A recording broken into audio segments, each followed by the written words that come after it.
Hello everyone and welcome back to another mini concept, this time on AC and DC current. This one is really fast because we already have basic ideas of what these are. And their name actually describes them pretty well. So direct current is, well, as the name suggests, it's a direct flow of charge. It's a direct flow of current.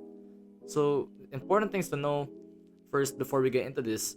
When we refer to voltage, this is the potential difference between charges. So potential difference between the positive and negative sides, that's voltage. The larger the gap, the larger the potential difference, the larger the voltage. That's what we learned in the last video. Now, how about current?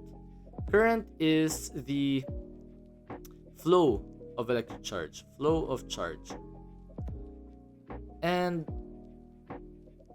this is denoted by I. So, there. Or rather, let's just change that C into an I. So, current is denoted by I. And then we also have resistance. And resistance is the resistance or, yeah, the ability to resist flow of charge or resist the current. Now, with this in mind, let's try to understand what direct current is. So direct current is, as the name suggests, a direct current. It's a straight line. So for example, I have a battery here. Let's say that I have a battery here. Then we have a closed circuit. I'll just remove this. There. So we have this battery. Know that it would go to positive to negative.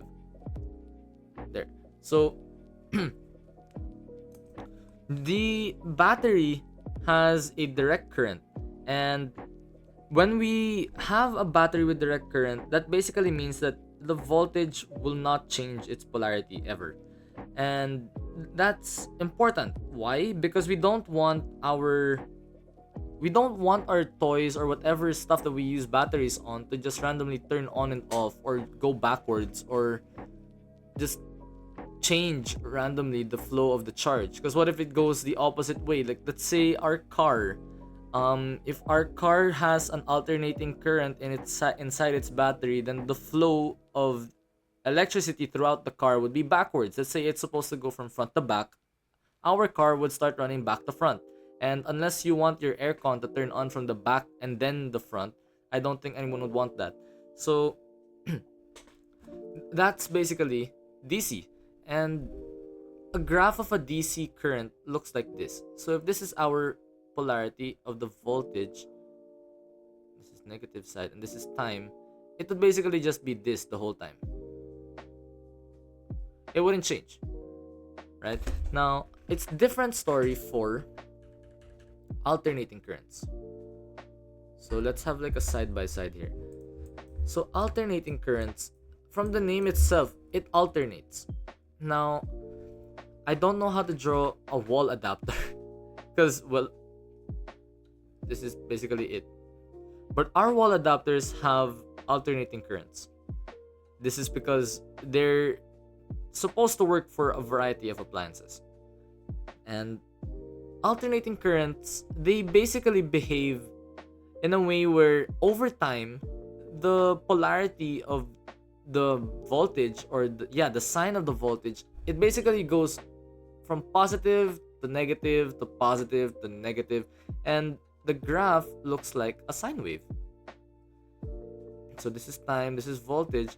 Let's say that it starts first from 0 and then we plug in our appliance, so it becomes positive for a bit, and then after a while it goes down to negative, and then eventually it goes back up to positive, then over time it goes back down. And that's how an alternating current behaves.